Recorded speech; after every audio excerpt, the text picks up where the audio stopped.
It's one small step for man, one giant leap for mankind.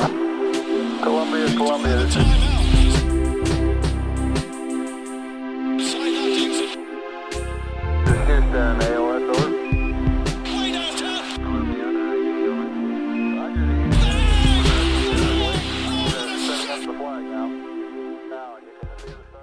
What's going on, folks, and welcome back to another episode of the Knicks Wall Podcast. I'm your host, Kyle Maggio, as always, joined by my co-host, Sean Geddes and Mike Cortez. What's going on, gentlemen? Yeah. What's up, man? Been a little while.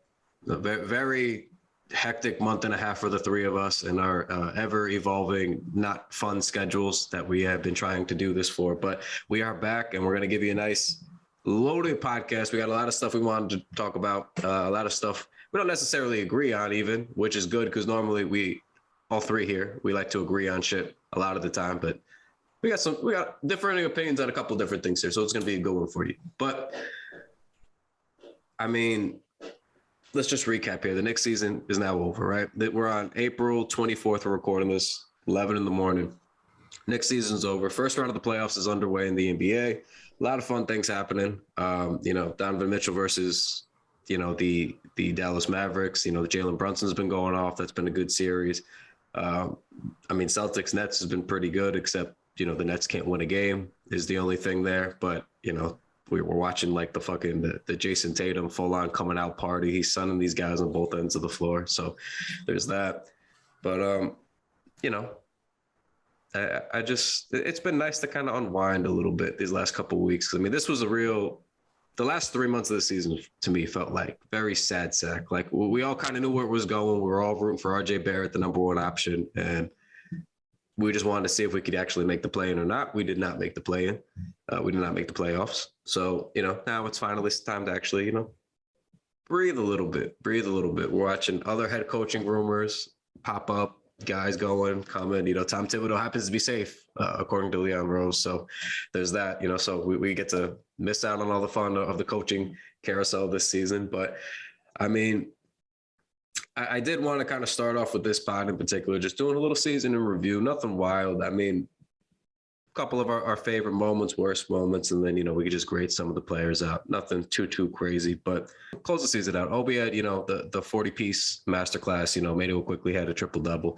It is silly season in the NBA when you get to March and April, but, those things still do count. They are big games, explosive games, and they do count for something, even if it's at the end. So in a season where I feel like so many guys were so up and down at different times, I feel like it's going to be difficult a little bit to kind of grade some of these guys, but I think there's been enough, especially with the young group, where we got our full examination of what they were able to do, what they were able to contribute.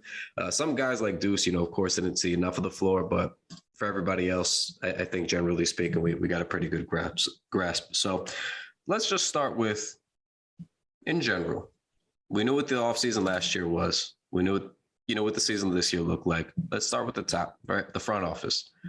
We knew who they brought in, or brought back. So let's just start there and some of the grades after a full season now, the first full season of that plan.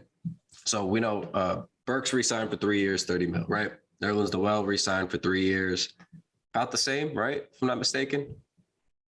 Okay, and then Derrick Rose was what, 345? Fournier was 478, but then I think it's 354 if you don't include the team option, and I think there's some incentives that lowered it from 78 very slightly, kind of closer to 75ish. But my grade for the front office, and before I lob it up, is just consider, what do we have? The Cam Reddish trade this year, and then we didn't have anything else, right? Just a couple of the little minor moves. I mean, I give like a C plus. I'm not trying to be like low for the sake of being low, but I feel like C plus is kind of right in the middle. Like, if this is kind of very, to me, obvious, the moves didn't make progress. We didn't necessarily take a massive step back, as we know. Trying to build something isn't always linear in the NBA, but I give him a C because I didn't see the vision. Noel got hurt. Burks played. Sean, what was the stat? Burks played like top 5 minutes in the NBA. In the month of March, Alec Burks had more minutes than almost everybody in the MVP race. It's the most disgusting thing I've ever seen in my life. I can't believe that.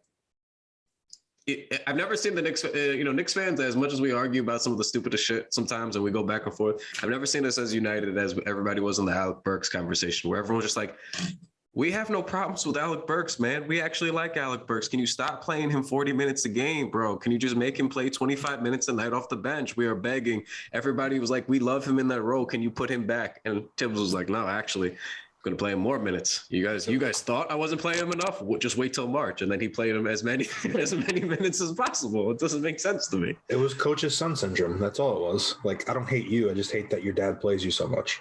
That's all. That's exactly how I felt. So I don't know. I mean, so front office wise, like I understood trying to recapture some of the magic from last season when they were a scrappy, good defensive team. They thought maybe they'd be good enough to make the playoffs again. It was not. But yeah, I just get, the 48 thing too. Like we ragged on 48 all through probably like January, and then January started to turn it around. February he was real good, and we just weren't winning games. And he closed the season out better offensively. I see some people trying to say that he's playing better defensively. I don't agree. I think he tried a little bit harder, but that doesn't mean he was like suddenly a better defender. So I think let's not conflate effort with results. He was trying because he knew the microscope was super on him, and it still really didn't help us all that much. We weren't that good of a team. So the Fournier thing I think was a big whiff. He was better, salvageable on the offensive end, but a whiff. Burks was overextended. Noel, I don't even know if he's on the roster anymore. So you didn't even see him. Every time he got hurt, you didn't even see or hear about Nerlens Noel for like a month, and then he'd reappear, suddenly be available, then he was unavailable again the next day. So, I mean, the Cam Reddish trade, they make the Cam Reddish trade. Whether you were in or out on him, you expected him to play. Didn't really play until Tibbs was in dire straits, right? Same thing. It was like the Grimes situation again. So, I mean, I just give him a C because I don't know. It just seemed like the plan wasn't great. They didn't get good luck. Like Rose went down for most of the year too. And then on top of that, like your big money acquisition really wasn't acting like a big money acquisition this year. So for me, it's hard to give you a better grade than that. A lot of that, I know there's some Tibbs issues with this too. We'll get to Tibbs next, but of course, but I give Leon Rose in the front office a C. I think now it's proven time coming up next season. Yeah, me personally, and it's funny because I'm a guy who I advocate for the front office a lot just because I feel like people overreact to a lot. Like yesterday, I saw somebody complaining about a Luka Vildoza touch pass in garbage time and saying, "Oh, Leon, you let him go," and I was like, "All right, bro, what are we doing?" So I do get in the way of a lot of their bullets, but I'm gonna give them a C minus. I think that the draft is important. They drafted well, but we didn't even really get to, see we didn't get the benefits of how they drafted. And a lot of people often look and they're like, oh, these guys are rookies, you don't know. But then in that game that the Pelicans won against the number one team in the NBA in the playoffs I believe it was a road game, they had 31 points on 11 of 17 shooting from three rookies, one who was drafted late first round, one who was drafted second round, one who was undrafted, put people on the floor. So the guys weren't put in position to succeed. It was a good draft, but, free agency didn't go well at all. Every single thing that we did didn't end up well as far as this season goes. Alec Burks and Nerlens Noel, their contracts aren't crippling. They both got 3-year deals with a 3rd-year option. So they're both expiring contracts now. But as far as how you spent that money to help the team this year, it didn't go well. Derrick Rose, 3 years, 42, 45, whatever it was. I'm not mad at that. He got hurt. It happens. Kemba, it was a, low risk, high reward type move, and it didn't work out. That's fine. Evan Fournier, we needed shooting. He broke the all-time three-point record. So, there's something there, but it wasn't, I want him off the team immediately. And a lot of the issues with the team this year, we didn't move forward. And I don't know the dynamic between the front office and the coaching staff or whatever, but I feel like as a front office, if you have a plan, you have things you're doing, you've got to be able to execute them and put them in place. And if you can't get your coach on the same page, then I got to grade you on that too. So we shouldn't have watched as many games with Alec Burks at point guard as we did. It's a waste of development for Emmanuel quickly. It's a waste of seeing what you got in Deuce McBride. It didn't help us on the floor, period.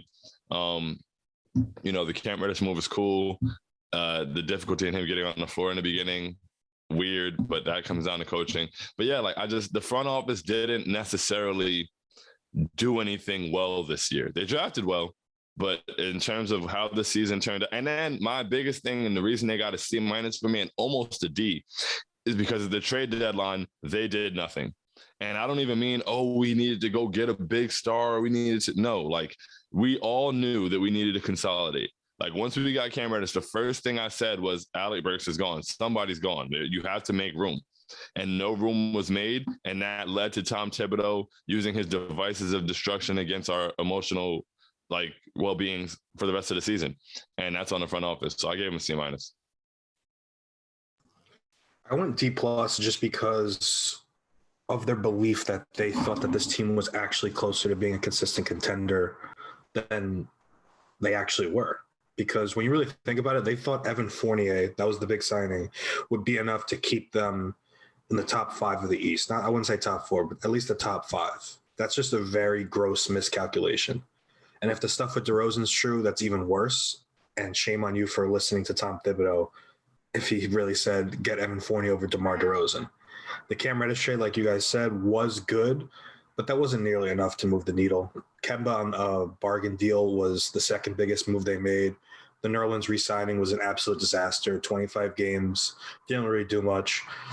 The draft was their saving grace once again. So either this team starts actually using the draft picks on the floor. I understand the article in The Athletic this week explained why the kids aren't playing, but I think it's about time that we start seeing those kids play, because this is now, year 4 or 5 in neutral, if you take away the pandemic year. So the front office can't just keep on hiding behind flexibility for a big move, because we don't know when that big move's coming. And until it happens, you can't just keep skating by with marginal moves. And that's pretty much all we saw once again.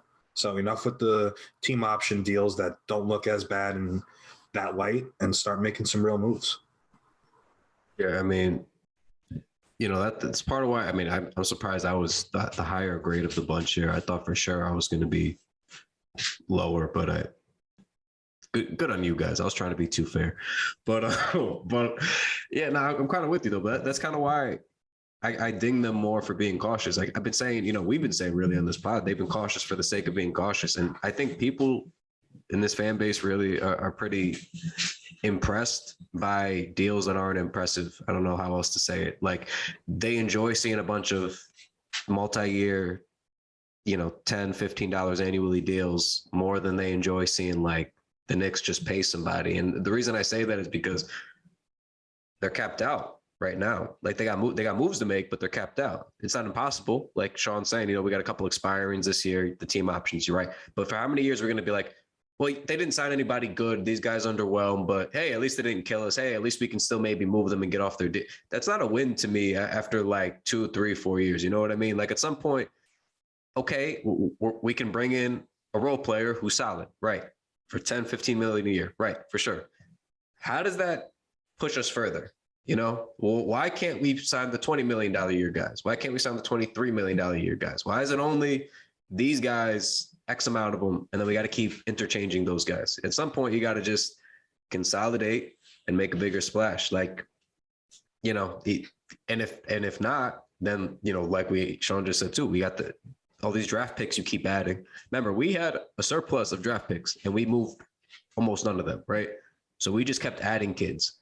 And then we added kids who weren't going to play over these veterans who weren't really moving the needle for us. So it's a very confusing spot, because it's like, well, if you guys aren't going all in on better talent, and then you're refusing to draft actually the not shitty kids you drafted. I'm not going to say they sit here and hit on every single person, but these weren't misses. To me, Knox was a clear miss that you had to keep forcing to see if he was going to be better, right? Frank was a very clear miss that they had to keep forcing to see if he was going to get better, right? But again, listen, I know everybody thinks you always do it. I do, but it's the truth. Those guys stunk. Those two were awful. and for example, I look at a Sims now, right? Like a Sims, he's a little bit of a knucklehead sometimes, right? He spaces out, he gets lost, but you see he could play. Like he'll have halves where he's putting up 10 rebounds, 12 rebounds. He gets a couple blocks in a row. And you're like, I mean, when he's locked in and knows where he's supposed to be, he's actually pretty good. But like, how many like big stretches did you see from Frank? You didn't, right? You saw like, oh, he scored 20, in that one Tuesday night in November against the short-handed Bobcats or Hornets team. Oh no, we'll hold on to that for the next 3 months, But like 20 and 10 right before the pandemic. Kyle, it's gonna be so funny when RJ gets enough power. He's gonna bring Frank back because if you guys saw the old man in the 3 pod, he said that's one of his best friends. So he will return every day. Yeah, he's gonna be the new Theo Pinson. It's gonna be so funny. I'll never escape Franklin Ntilikina. I'll never escape him. He's gonna follow me around for the rest of his career. I know, but inevitable. He truly is inevitable. But I mean, look, like this draft class in general, like that. I feel like Leon and those guys have done a good job. Like Quickly's good, Obi's good, right? That's 2 right there. Grimes is pretty good, right? We got to see him like in extended consistently larger minutes now, like beyond like the spurt that he played, which was still good enough for me. But I just want to see him like, what do you look like 25 minutes a night now for 2 months in a row? Like no injuries, no nonsense. Beginning of the season, you're just in the rotation. Now, what do you look like? I think he's going to be okay, or at least an impact player, right? But we weren't able to say that before. So it's like you get points for that. But then if you're drafting guys who are potentially impact players to some degree, on or off the bench, and they're not really getting off the bench, I mean, what are we really grading, right? Like Deuce McBride, right? Love big Deuce McBride guy in college. Everybody knew this. That was my guy coming out of the draft. Said this like 6 times on this pod. I got to give him an incomplete for the season because I didn't get to see him. But we also didn't make any moves to shore up the guard position. So I just had to watch Alec Burks all year. So now what am I supposed to grade Alec Burks? And I can't even grade the guy on the bench. And we had reinforcements that we could have tried out. Maybe Deuce stinks if you play him 25 minutes a night for a month in a row. Maybe. I don't know, though, because I didn't get to watch him. We couldn't even rule out that possibility because I couldn't even watch him, right?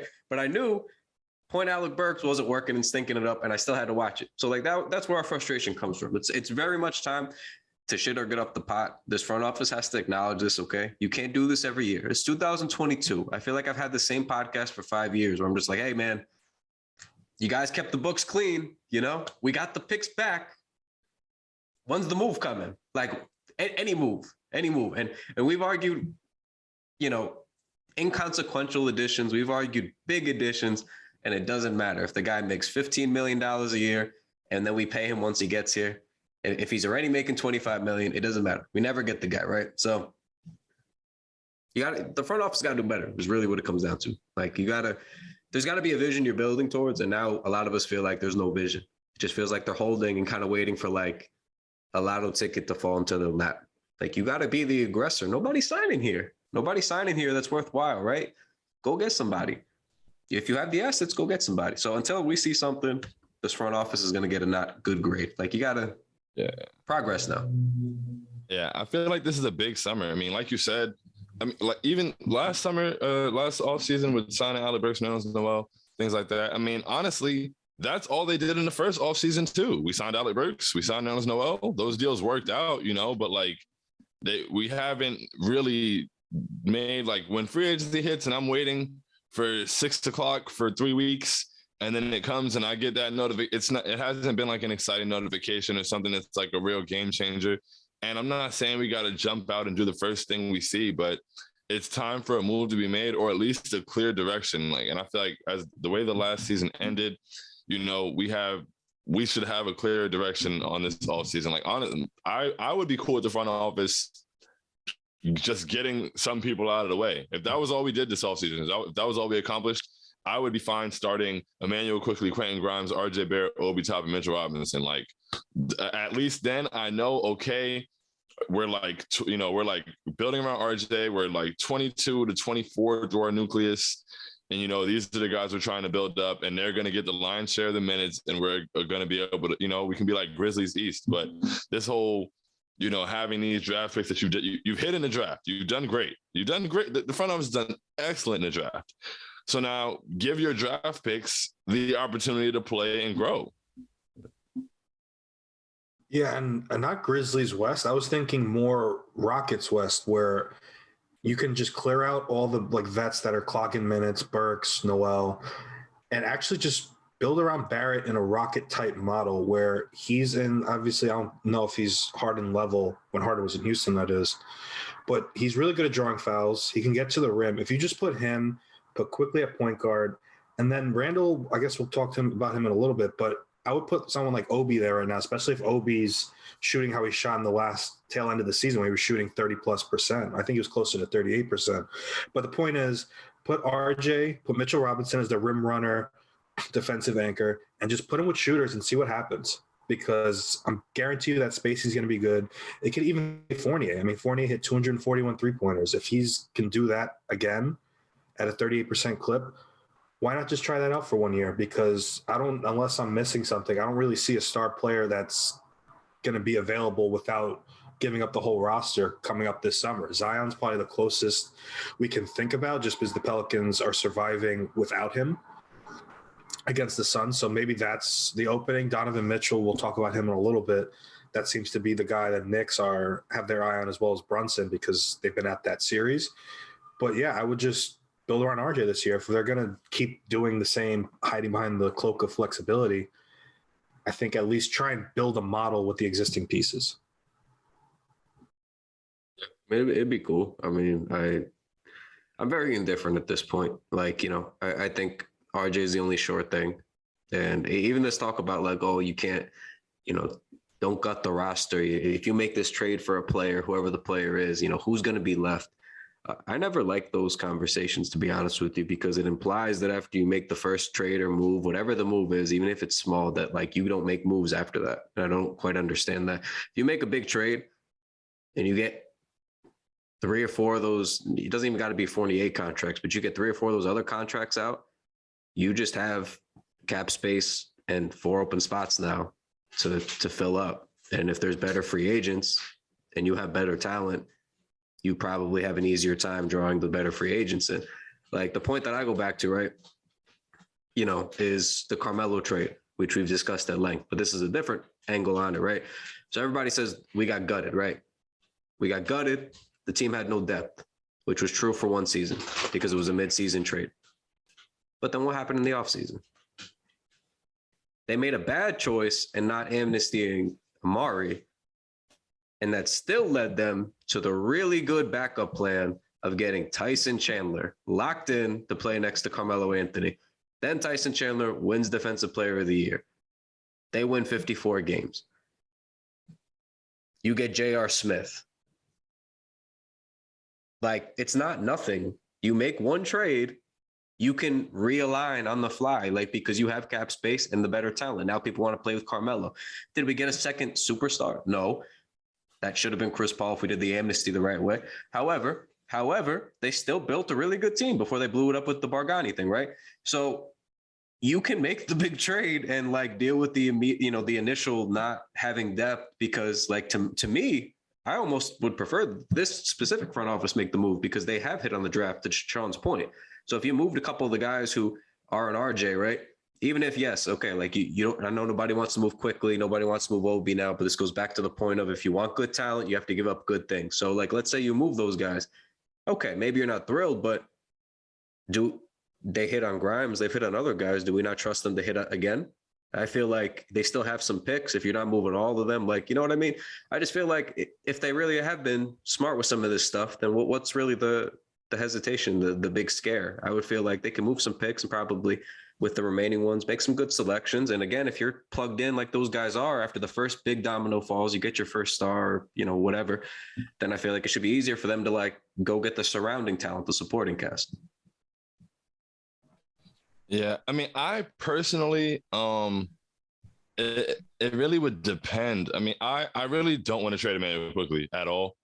I don't really want to trade Obi Toppin either, to be honest. Like, I think that my ideal scenario is a scenario where RJ, Emmanuel quickly, and Obi Toppin all return. And that's because Emmanuel quickly, in my eyes, has a lot of potential and can be really good. And we saw it happen, but we didn't get to see it happen enough, especially because he never got the starting position, to where I feel like he would be traded for what his actual value is. I think that if you trade those guys now, you're trading them for a lower value than what you'd be able to, even if you trade them a year from now. Like, I don't want to trade them at all, but I just think that if you allow them to play and, thrive, and like nobody's going to be like, oh, Obi Toppin played really well over these last 2 weeks without Julius Randle. Let me, build my franchise around him, So you have to, like, it's just a matter of who you'd be trading them for. I mean, if you trade Emmanuel quickly and you get SGA back, I mean, yeah, okay, like you can live with that. But as far as the Donovan Mitchell thing, like, and I'm sure we'll get to that, but that's kind of like, it's like, what's the value of these guys? Because you got to trade IQ, you got to trade Obi, you got to trade a bunch of picks to the point where you might not even have picks anymore. So it's just like, I'm cool with like keeping who we have. Ultimately, any trade that I want to make would be like heavily pick built. Like, take as many picks as you want. Take 8 picks. We've done great in the draft already. Take all the picks you want. You got to get players up. People want players too. That's what it always comes down to. And I get having some hesitation, some reservations, but like, here's my counter, right? Obi's 25. Like, isn't he 24? Let's not. At the end of it, he's going to turn 25 upcoming. And at the end of whatever this deal is going to be, he's going to be almost 30, right? Whatever the extension he's going to sign, he's going to be 30 or almost 30, right? So if you could get somebody who's better than that at a similar age, as much as I love Obi, he's gone.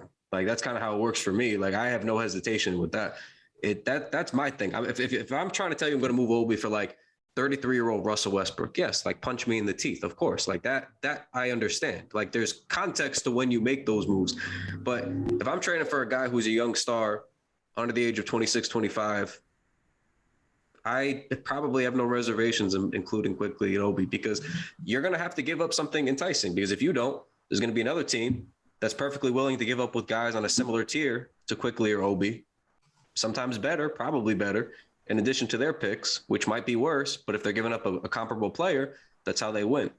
So I don't mind that plan. I think that's a fine plan. I'm not even saying rush a Donovan Mitchell or a star-like trade, but I'm saying, for the same argument of we have to see them play extended minutes because they got to get their value up. But what if you play them extended minutes and now they aren't as good? And now that there's no value, now we see them, not no value, but not the value you would have hoped for, because there is something with selling against the appeal of what they could be in bigger minutes too, because that's all we have. We saw them in limited minutes and went, well, what if they're starting? What if they play 25, 30 minutes a night? So there's got to be some teams who are looking at that and thinking something similar. Well, I think Obi, you're worried about that more with Obi, I think. So go ahead, Sean. Oh, like that. Because my thing, and that's why, like, in this conversation, I kind of teeter, because I don't want to, like, get personally involved. But I think that I 100%, like, if I could put some money on it today, Emmanuel Quickly will be an all-star in the NBA. And so do I want to trade him right now because he's not an all-star yet for a guy who is an all-star who's going to piss me off by not defending in 2 years, and then I gave away this and that and these picks? Or do I just on RJ's timeline, who is 20, like, yeah, Obi's going to be 25, but if Obi plays for the next 8 years at a high level and then he's 33 in 8 years, am I going to be like, damn, man, we only got 8 years out of Obi? I don't give a shit, to be honest. So it's just like, if you got guys in place who can, and it's pieces that fit together for me. Like right now, in my mind, everything is around RJ. RJ is 21 years old. You get guys to fit around RJ. What I love about Obi, like those last 2 games, he scored 35, then he followed up with 42. He scored 77 points over 2 games, and not a single play was run for him. And I think that's somebody who's going to run the floor, get us out in transition, be able to space the floor. He was shooting really well. He shot 40% toward the end of the year. If he comes back next year shooting even 35% from 3 and playing extended minutes, Obi can give you 20 and 10. I believe I'm maybe not 10 because he runs the floor so much. I think you can get 18 and 8 out of Obi in year 3. And I think that if you can get 18 and 8 out of a guy in year 3, you look around and you're like, okay, who am I trading him for? And if it's not, I don't know. Like if it's I don't know. This is what I'm trying to say, though. This is the whole point, is because you got to have, if you're not going to move these guys, and Obi's as old as he is, you got to be really sure that he's going to be a 20 and 10 guy. I'm being serious. Like, this is a real conversation. Like when he was coming out of the draft and he didn't play well the first, 3-4 months, all we saw online, especially from Knicks fans, is, oh, we had to draft a 28-year-old Obi Toppin, old ass Obi Toppin. That's the guy that we took, whatever, right? But now nobody's talking about his age. I'm not even trying to use it to ding him. I'm just saying, realistically speaking, we're talking about production on the floor, selling against it, whatever. Like, you got to give to get, because if that's the case, we're never going to make a move. If we're not going to trade two of our better guys than R and RJ, everybody can't be untouchable. So who are we looking, even if it's not for a Donovan Mitchell, like, so who are we looking to upgrade? How are we looking to upgrade anywhere? Like, I'm with you, at least on quickly, I'm with you a little bit, because I see the appeal with the shot making upside. Now, he didn't do himself any favors by being ice cold for like 2-3 months this year before kind of coming out of it. But again, I still want to see him start. I really wanted to see him start because I thought his best chance of looking like a real starter would have been between Randall and RJ specifically. Like, even Randall with the struggles, not even saying build around Randall with the future, whatever, but like, specifically quickly skill set fit really well between those two. And I'm disappointed we didn't get to see like 35 minutes of him just consistently chucking between those guys. I think we've already talked about it, but it made all the sense in the world. So I would be interested in buying quickly more time, but like, everybody, I can't be hesitant to see what they develop into in the next 2 years, 3 years, because that's how we get to these positions where we move nobody. We don't extend all those guys. We didn't move them when they had some value because they were still young and appealing. And now they're just players. And now people don't just want these players. And now we just got to, well, who's the next second year player on our team that somebody might want? And then we start the cycle over again. Like, at some point, you got to catch some of the chips in.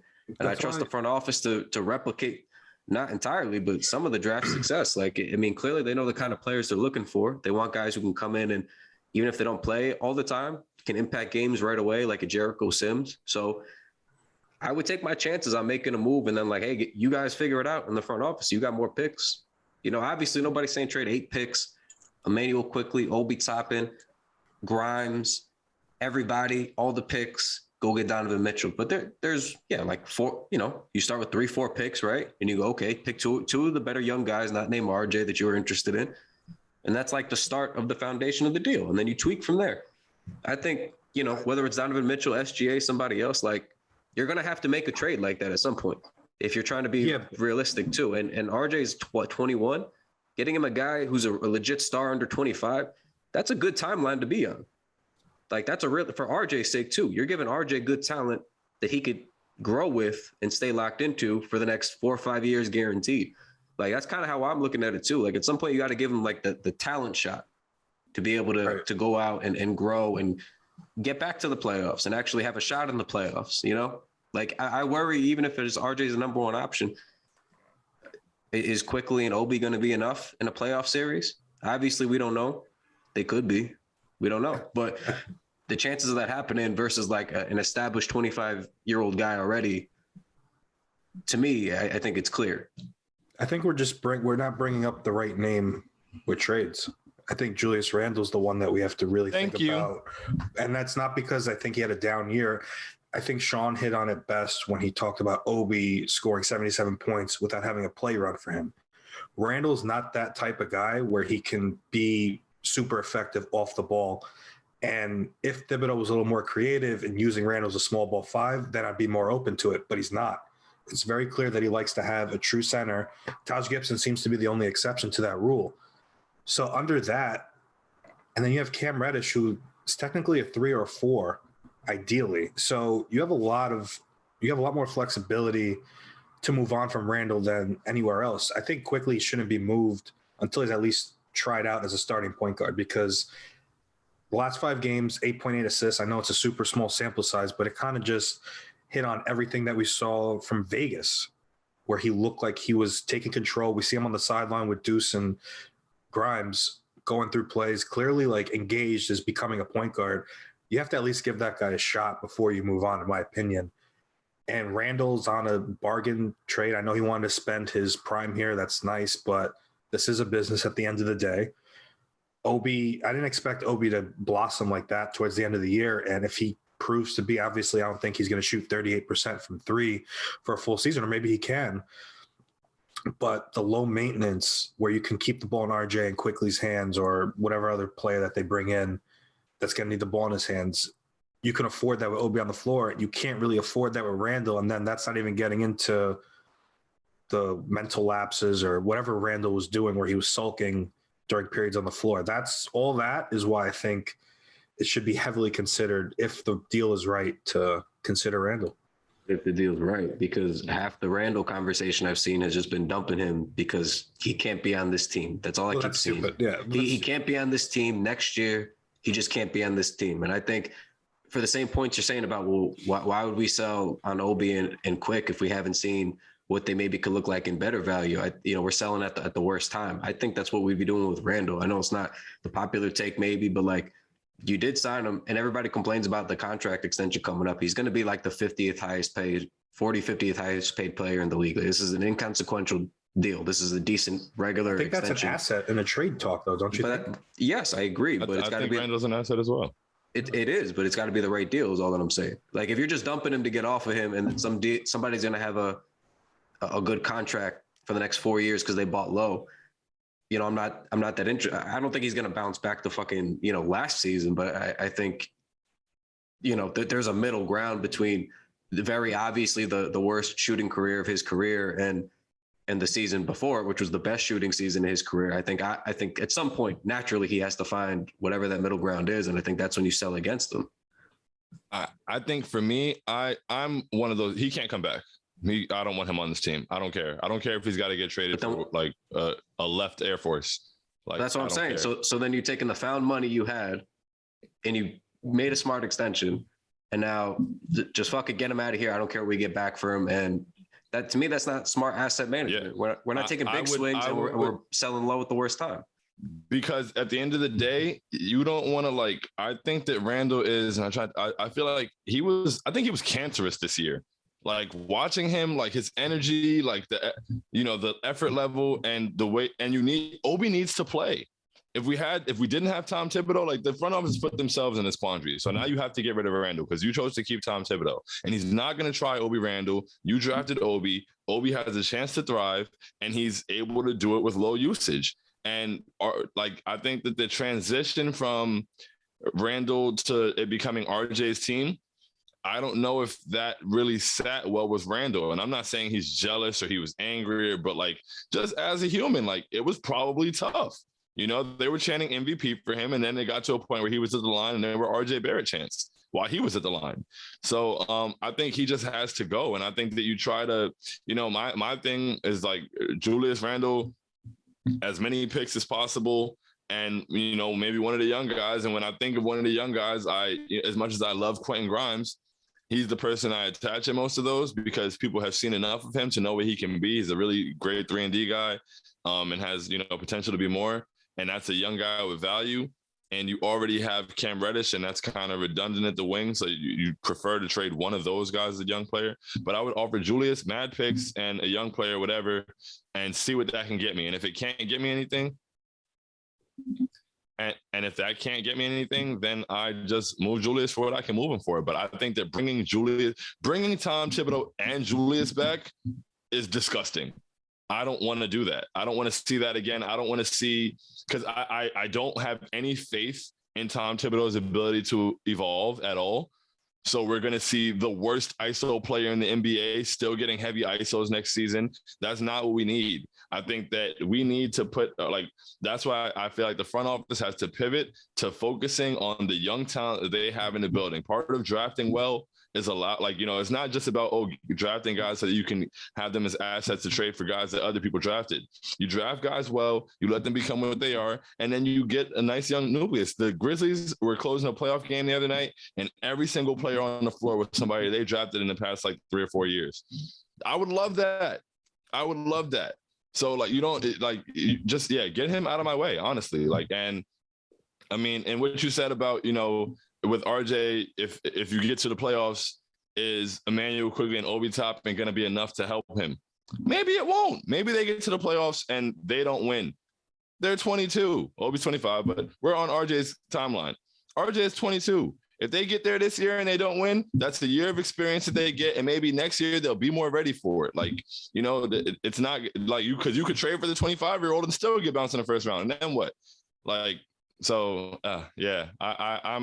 team let the kids grow. Because I don't really see a trade that's out there that's surefire and, I know this is hot takey, but if you the playoffs right now, all the teams that are looking good and thriving are teams that kind of more or less held it together with their foundation They did add a big piece eventually, but I don't see any, like the Nets are struggling for a polar example of a team that kind of just threw everything, not away, but threw everything at two major pieces, and they look down and out right now. So versus like the Celtics, who slowly built it together, kept it together. They hit the lottery with Tatum. Mike, why did the Celtics keep it together the last 4 years? Danny Ainge is he's a hesitator. No, why did they keep it together the last 4 years? I don't know. They're winning. So Jaylen Brown and Jason Tatum were very clearly a different level of building around people. Like those two were for a while now, it's been obvious that those two were very legitimate, going to be top players in the NBA. You hold down the fort as long as you can. That's a very different scenario. Even like the Grizzlies, like we keep saying the Grizzlies, they had Jaren Jackson Jr. and then John Morant. And then they added a bunch of try hard guys around them, right? Good players around them. But like you have to start with, we hit on two major pieces via draft. So I get that we think that maybe quickly could be at least the second major piece from the draft, but we don't have that for sure is the difference. RJ to me is for sure. This looks like a guy who's going to be, we all agree on this. This is not nothing I need to reiterate, but I mean, we've agreed. We've agreed, but before year 3, RJ was not for sure. Yeah. You got to at least give guys year 3. Before year 3, RJ was not for sure. But year 2, he was 18 a game and good defense on the cover of Slam magazine with Julius Randle. I'm not saying don't move Julius, because I agree with you actually on the premise of the package, but like, even saying like, well, teams saw enough in Grimes. Well, how did teams see enough in Grimes, but they haven't seen enough in Obi and Quick to be interested? You know what I mean? Like they've had to have seen enough in any of those young players to make their decisions off of that too.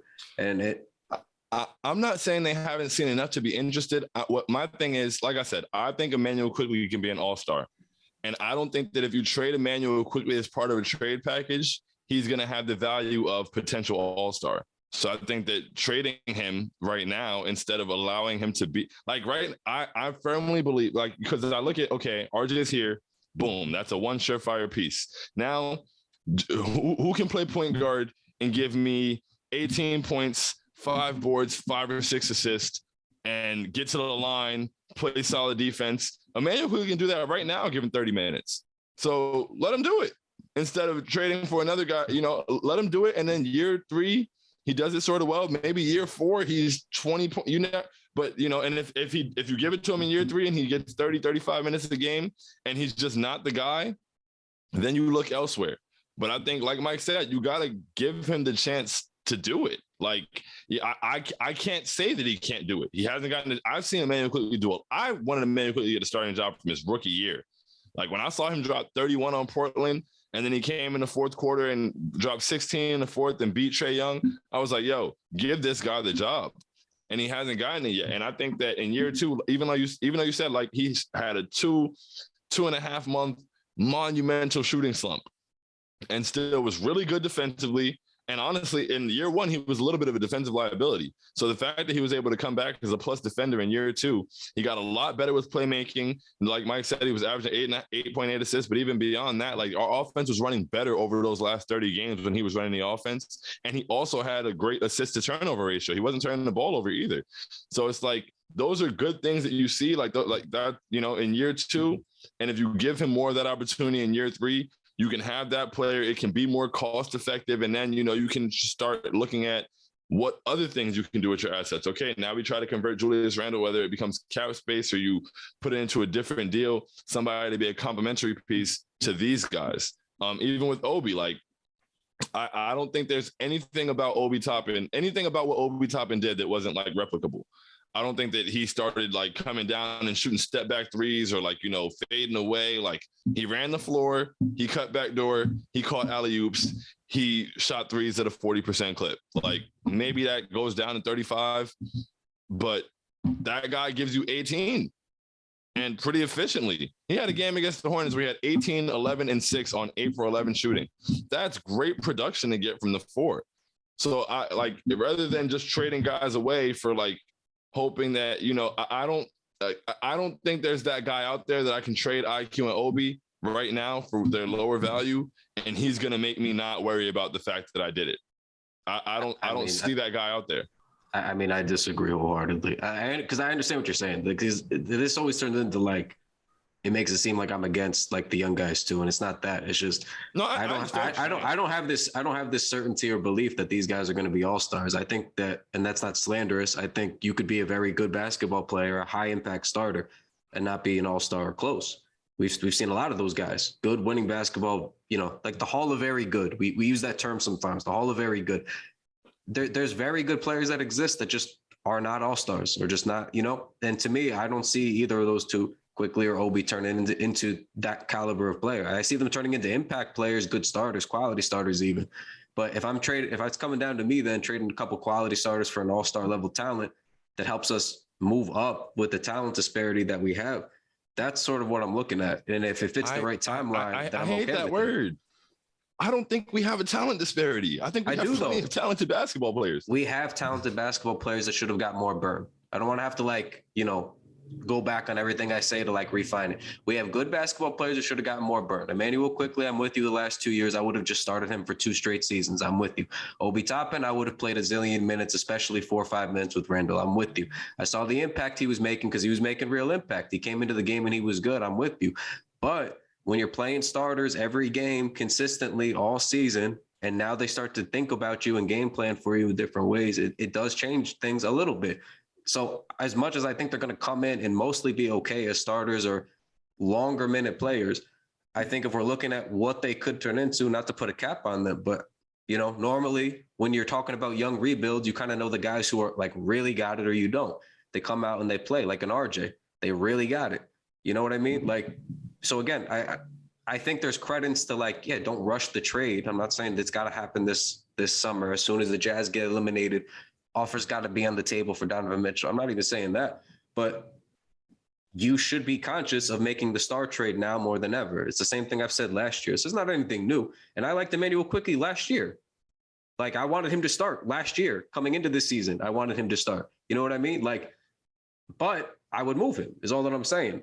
To me, that's just what the name of the game is here. You got to get the big names. You got to try to pair them together. RJ to me is a big name. RJ is going to be a bigger name in the next couple of years. I think RJ obviously is going to be an all-star. That's how I feel. It's not even a hot take. I think obviously if you're going to score 23 to 25 points a night, 6-7 rebounds, he's a couple assists away from being a bona fide all-star. That's kind of how it works for me. So who's going to help him? Because in the playoffs, when we saw Julius struggling and they tried to get it to RJ, there was no creating. There was no nothing. So I want to get past that. I want to get RJ into the first round and have a shot to get to the second round. So how am I going to do that? That's what I'm looking at. And he's already young. So his timeline's all that I'm worried about.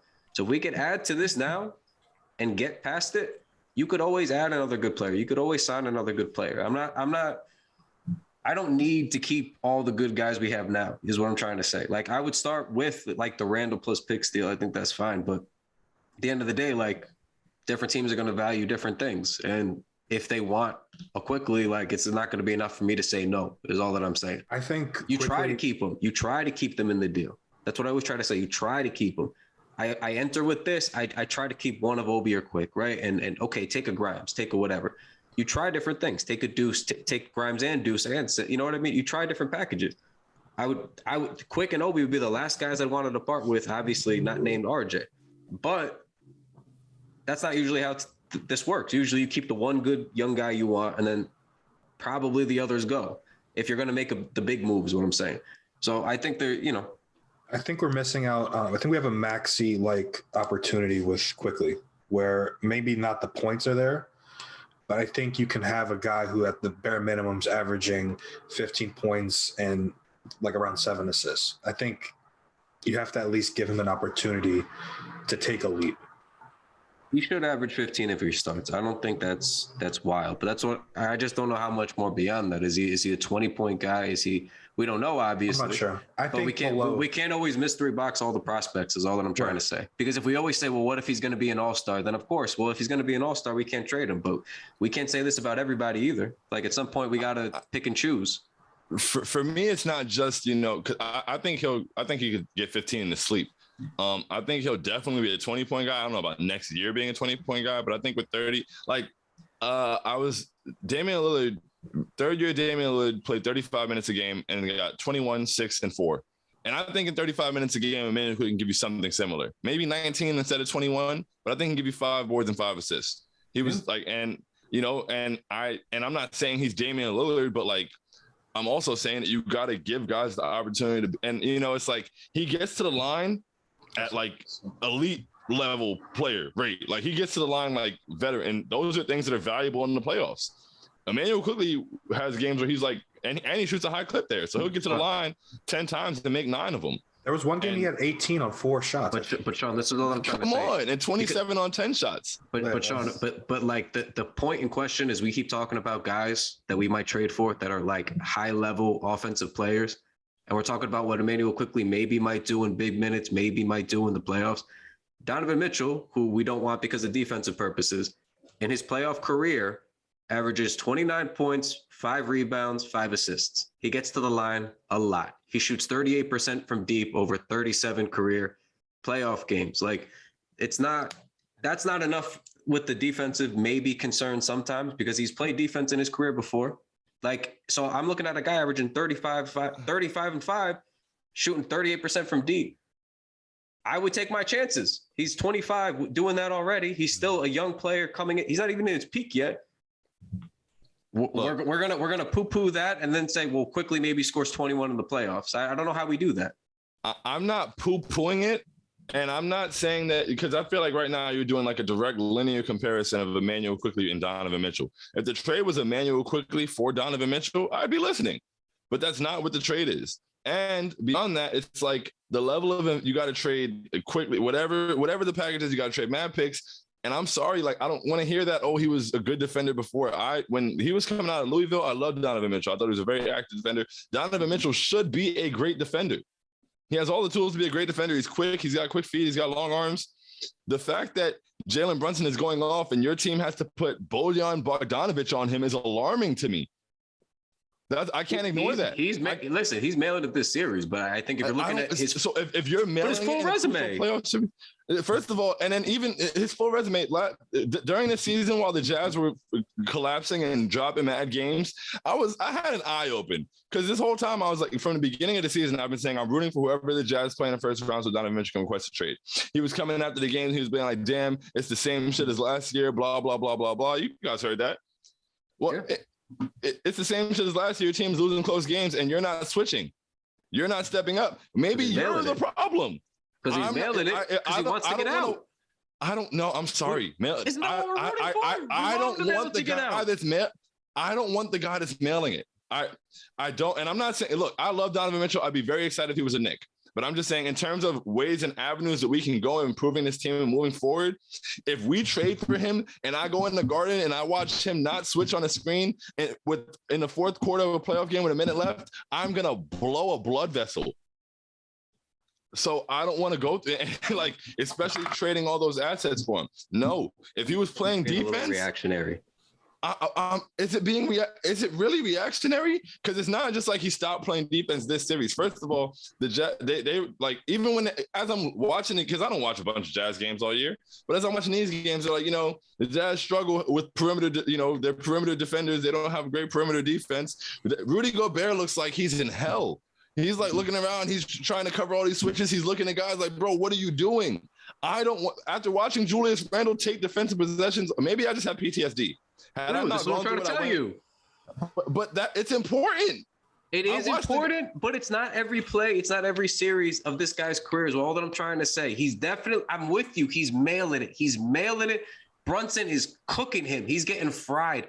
I understand and I'm with you on this series, but it's not, and I'm not even saying either, by the way, I'm not even saying he's been a great defender the entire time he's been in the career.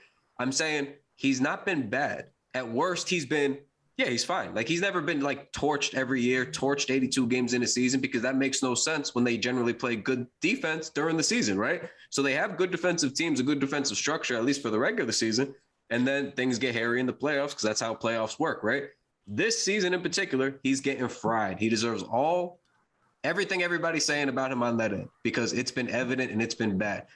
But I think because of the way we as Knicks fans react to that stuff with the defense, like, I just watched an entire season of almost $20 million Evan Fournier only play offensive basketball and only do it like half the year. Like he would hit 10 shots in a game, 10 threes in a game, play no defense, or he'd hit 0 shots, right? And it drove you insane. And me too. Right, but he's not an Evan Fournier defender. He's much better defensively than Evan Fournier, and he scores the ball, and he scores the ball consistently. So if I'm talking about my two goes from being a Fournier to a Mitchell, like why I would not be I'm not thinking about him getting dog walked every possession because he doesn't get dog walked every possession. He's getting fried right now. I think we need to keep it to being fried right now. I do want, as stupid as it sounds, I kind of want to, no, it's really short. I just want to see if we do get Mitchell, I kind of want Tom Thibodeau to be there for at least part of it, just so he's like, gets in his head like, yo, you got to have to play 2 ways, dude. Like, we're not doing this.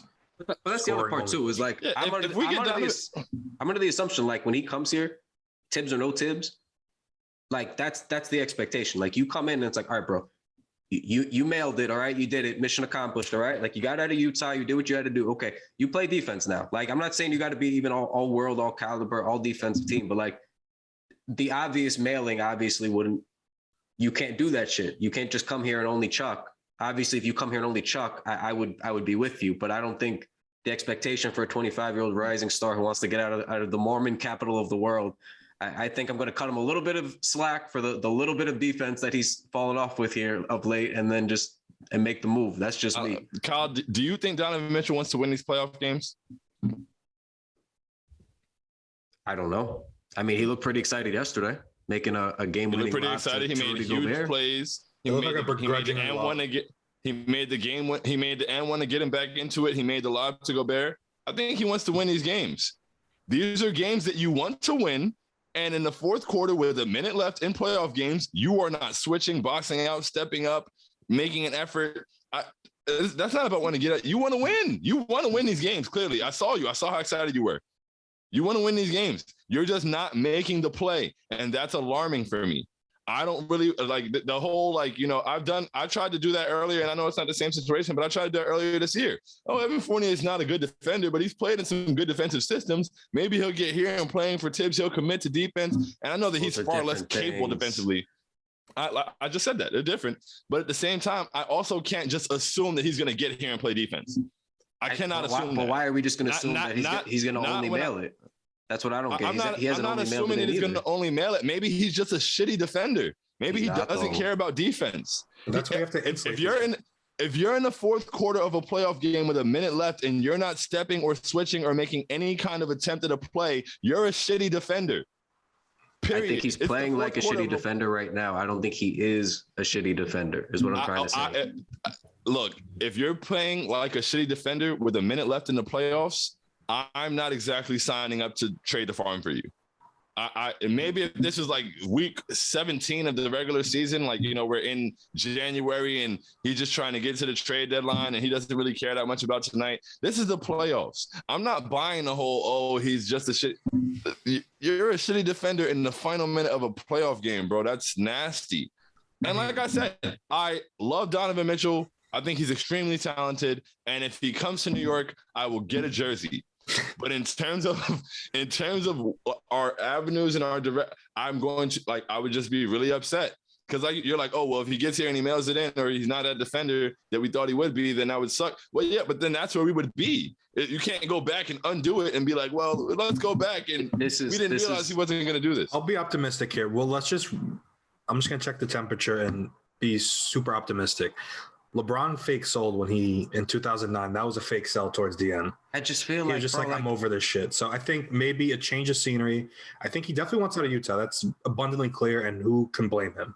Like if he was going to average 35-5 and be an elite playoff defender 24/7, he'd be the best player in the world. There's issues with when we discuss this stuff because if the one big issue wasn't an issue, then what issue would he have? He'd have no issues, right? Like that's kind of what it comes down to too. If he's giving you 35-5, shooting almost 40% from deep in the playoffs, like, yeah, if he's playing defense, then there's nothing to worry about at all. That's what you want. That's what everybody wants. But if you don't trade for that guy, then this is always the question. Well, then who is it that we're going to wait to trade for? And then it's going to be 2025, 26, and then we're targeting another guy 2 years out. At some point, it's okay to go make some moves and get people. That's all that I'm saying. If all I got to do is worry about, hey, man, I know you can play good defense. We got to bring that out of you consistently. I don't know what was going on in Utah. everything else checks out, I take my chances on that. I don't worry about that. Because to me, there's not enough evidence to go back and be upset about it like he's only been a shitty defender. I think at some point you got to take your chances on things because nobody's perfect. Nobody's going to be a perfect player. There's no top 3 player that you're going to get for not trading the farm or that's really ever available. There's no top 3 to 5. We always say this. We can't trade for anybody unless they're a top 5 player.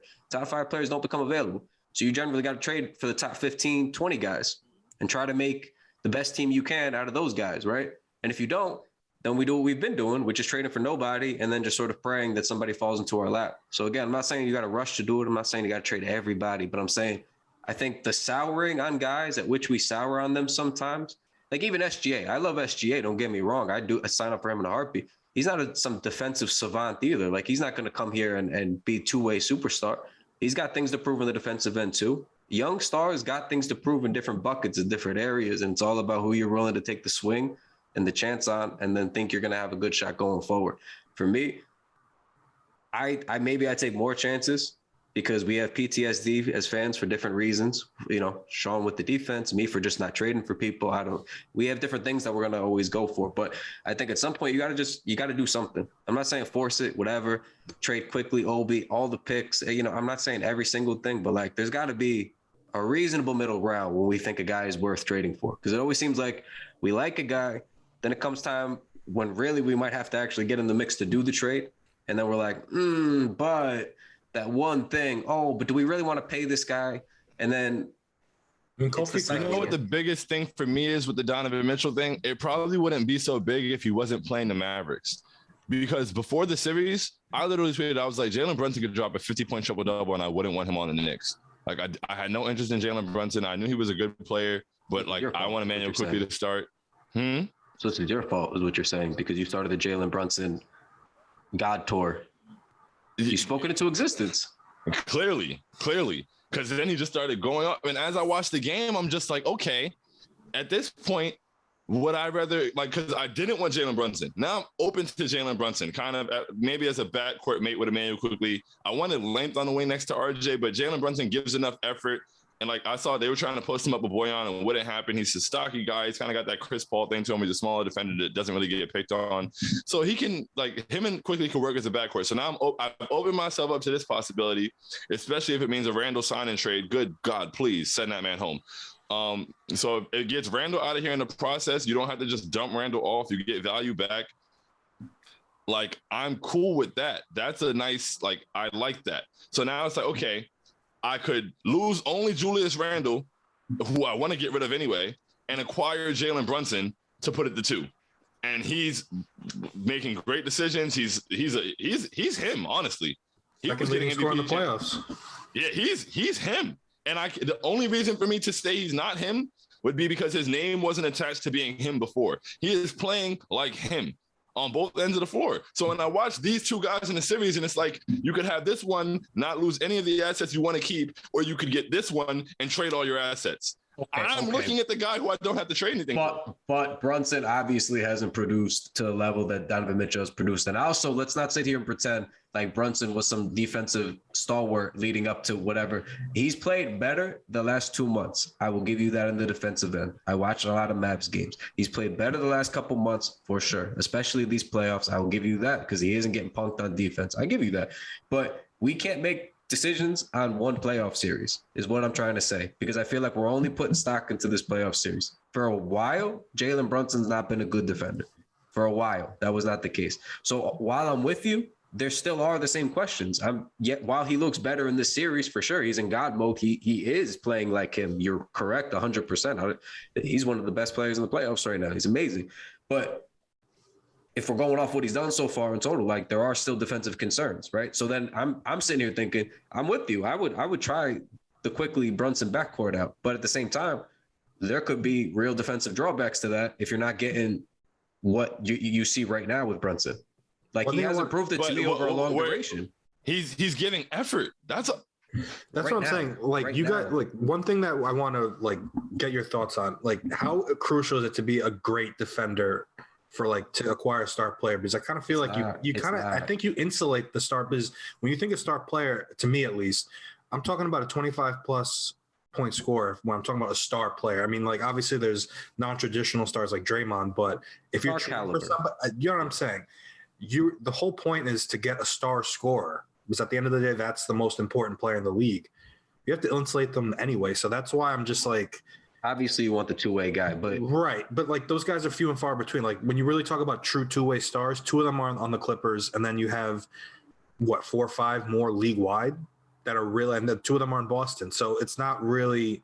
it's like Giannis, the 2 guys in Boston, And the then 2 guys Kawhi were and healthy. PG. Yeah, and PG. The rest of these guys, I mean, obviously LeBron and You could say Jimmy Butler, right? But Jimmy Butler is kind But of even like Jimmy's falling not- off offensively. right. So you're gonna get a guy who's probably not a great defender. Period. Like let's say I've never happening. Luka Doncic. You could obviously say I don't know. He's not that great defensively. So we have to. And we're gonna insulate these guys no matter what. So I would just focus more on cost, whether he's actually gonna want to play here. Like Brunson, I think now that you bring in the Randall swap, that's actually really attractive, and it's also someone you could easily flip for Donovan Mitchell in 2 years. I'd want Fournier gone if we got Brunson, just to keep it a buck with you because of the defensive concerns. I think at that point, you're just – I don't know how you trust like – this isn't even Quickly's fault, but I feel like if you start 2 small guards and then Fournier's still there getting minutes, I don't love that a lot of the guys playing big minutes in the backcourt probably aren't going to defend super well. And then I think Quick probably is giving you effort, but I feel like he's overextended in that scenario defensively. So – I'm with you on like the Brunson, like even if it's a sign and trade and Randall goes, like I would be looking to try to get rid of Fournier somehow as easily. myself. I'm looking to try to get rid of Fournier regardless. For sure. So we're all lined there. But like even if you move Randall and get like, I still think that's the right move because you keep some of the cap clean. You can reload, you get a little bit more guard talent, but I still have some worries about Brunson with Quickly. But I think that's at least creative enough that I would try it and take my chances versus whatever the fuck we just did this past season. But all I'm saying is, to kind of put a bow on at least the trade conversation, you gotta give to get. And I think at some point, like we got to know which things are you got to be tolerable for, because it's hard. We all want the 2-way guy. We all want guys that don't have no holes in their game. But at the end of the day, like Mike said, you got to just get the best talent you can and then like just build around them. Like even RJ is going to have holes eventually. Like, once you really see the full bandwidth of his game, with all his full responsibilities, playing the big minutes, doing it night in and night out, you eventually see like, okay, he, maybe he doesn't become the 5 assist guy we hope, right? Maybe he taps out at 3. All right, well now who are we going to get that's going to help him facilitate a little bit, right? There's always going to be a question to answer for all these guys. So it's all about who's the best talent you could pair together, package together, and then what can we do around those guys? And I think that's where they got to be thinking at least the next year or so, because they do got to be aggressive as a front office too. We can't say that they can't do nothing, but then the guys that are available, they maybe shouldn't go for. It puts us in kind of a conundrum too. Like, so then who are we asking for? I've 100% said they can absolutely do nothing, just getting rid of certain people. Like I know you said, I'm saying like the collective Mm-hmm. Knicks fans want action, right? But then we're like, but I don't know about that guy, but not that guy, but not that guy. So it's like, well, yeah, we all want people, but then we all don't want the guys available. So then who are we asking for? My priority this offseason is direction. So it's like, I feel like the Donovan Mitchell thing, that's an avenue.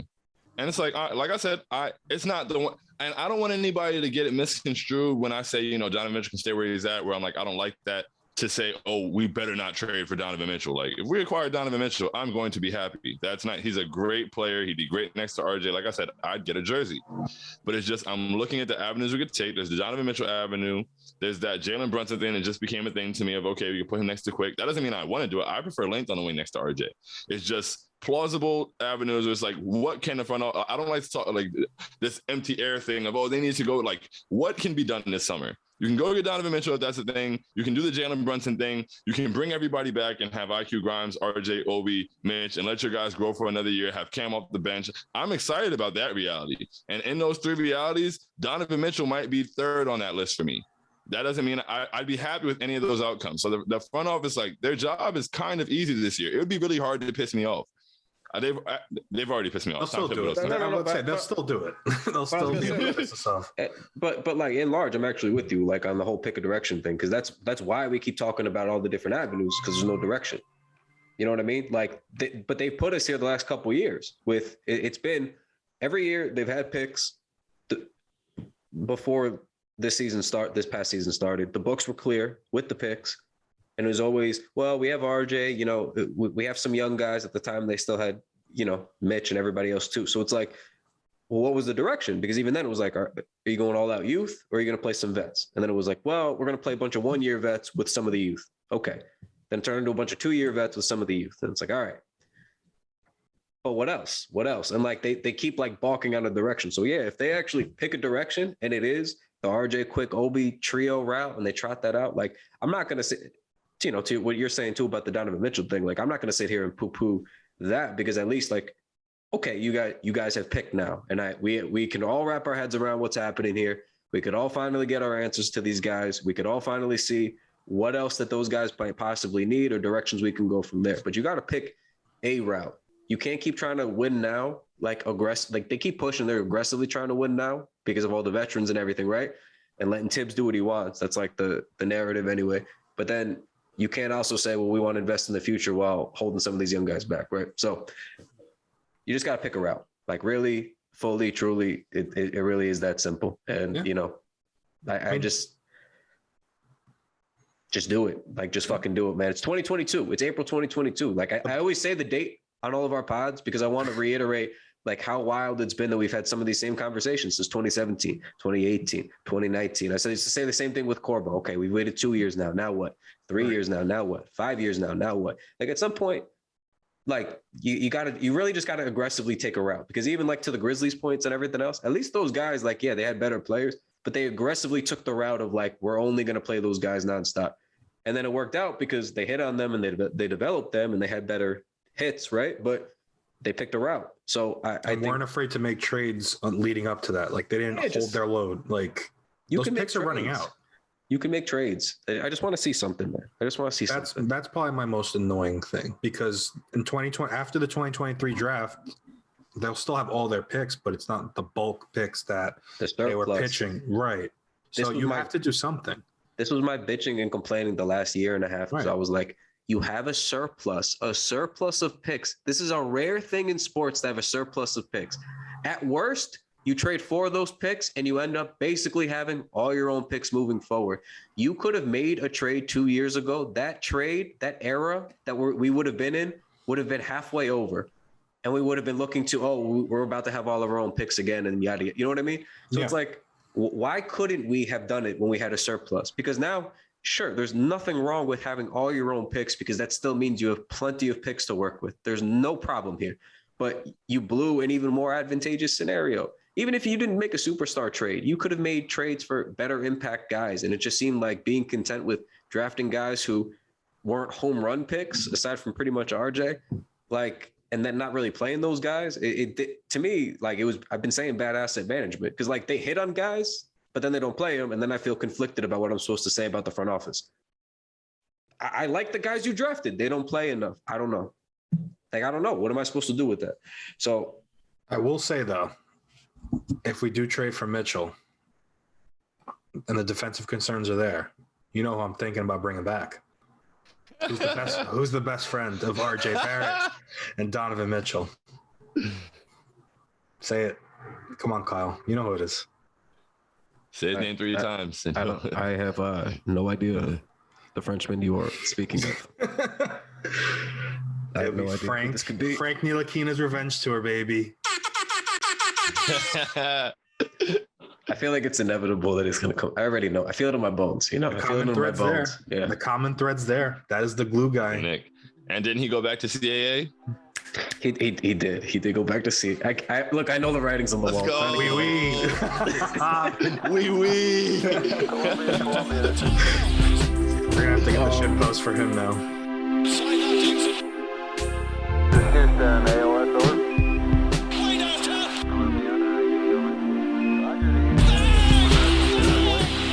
Setting up the flag now.